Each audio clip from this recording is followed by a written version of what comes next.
بڑا اعتراض ہے لوگوں کو بہشتی دروازے پر. بہشتی دروازہ کہتے ہیں جنت اتنی اونچی تھی نیچے کیسے آ گئی؟ میں نے کہا تم نے پڑھا نہیں نا قرآن و حدیث. جنت بڑی اونچی تھی پر میرے نبی نے فرمایا میں نے ماں کے قدموں کے نیچے لا کے رکھ دیا.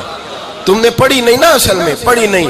تمہیں کیا پتا کبھی کسی چیز پہ اعتراض. ہم تھوڑا کہہ رہے ہیں کہ جو بہشتی دروازے سے گزر گیا ایک فضیلت ہی ہے نا جی. ایک ہر مسجد جنت ہے کہ نہیں؟ بولے. حضور نے فرمایا جنت کی کیاریوں کے پاس سے گزرو تو کچھ کھا لیا کرو. جب ہر مسجد جنت ہے تو بابا فرید کی مسجد جنت کیوں نہیں ہو سکتی؟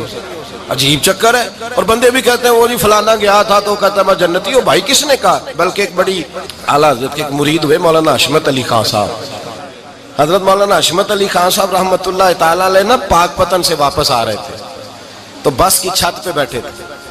تو کہتے ہیں رستے میں نا ایک دو بندہ آ گیا جس کو تنقید کی عادت تھی اللہ والوں پہ. مجھے کہنے لگا مولوی کہاں سے آ رہے ہو؟ میں نے کہا پاک پتن شریف سے. پاک پتن سے. کہنے لگے میرے کپڑے سونگنے لگا. کہنے لگا بہشتی دروازہ گزرے ہو؟ میں نے کہا گزرا ہوں. تو کہنے لگا پھر جنت کی خوشبو نہیں آ رہی؟ نبی پاک نے تو فرمایا تھا کہ 500 سال جنتی دور ہوگا تو اس کی خوشبو آئے گی، تم سے نہیں آ رہی. مولانا بڑے حاضر دماغ تھے. کہنے لگے ایک حدیث پڑھی ہے ذرا دوسری بھی پڑھ لینی تھی. نبی پاک نے فرمایا جہنمی کو جنت کی خوشبو کوئی نہیں آئے گی. ایک ہی پڑھی ہے تو نے، اگلی بھی پڑھ لینی تھی. کہتے ہیں وہ بندہ کہنے لگا روکو بس مجھے نیچے اتار دو. یہ تو کوئی تگڑا بندہ ہی جواب دینے والا آ گیا. ایک ہی پڑھی ہے حدیث تو نے سے اگلی نہیں پڑھی. شیخ کی خدمت، شیخ کی خدمت نواز دیتی ہے. اور پھر ایک اور بات، میرے حضرت صاحب تو حد کرتے ہیں.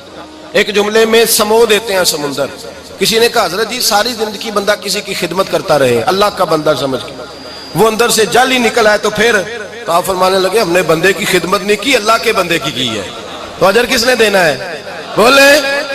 اول تو ایسا ہوتا نہیں، اول تو ایسا طلب پیدا کریں. آج لوگوں میں طلب نہیں، کہتے ہیں بڑیاں جگہ تے گیا ملیا کچھ نہیں. میں کہتے تیرے تے طلب نہیں پائی. طلب ہو تو کھانے کا مزہ. اعلیٰ حضرت فاضل بریلوی کا پیر خانہ مارہرہ شریف، وہاں کے ایک بزرگ تھے آل محمد ان کا نام تھا.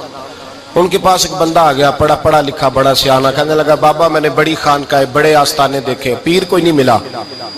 آپ مسکرائے. آپ فرمانے لگے تیری نیت ہی نہیں تھی پیر پکڑنے کی، ارادہ ہی کوئی نہیں تیرا پروگرام نہیں.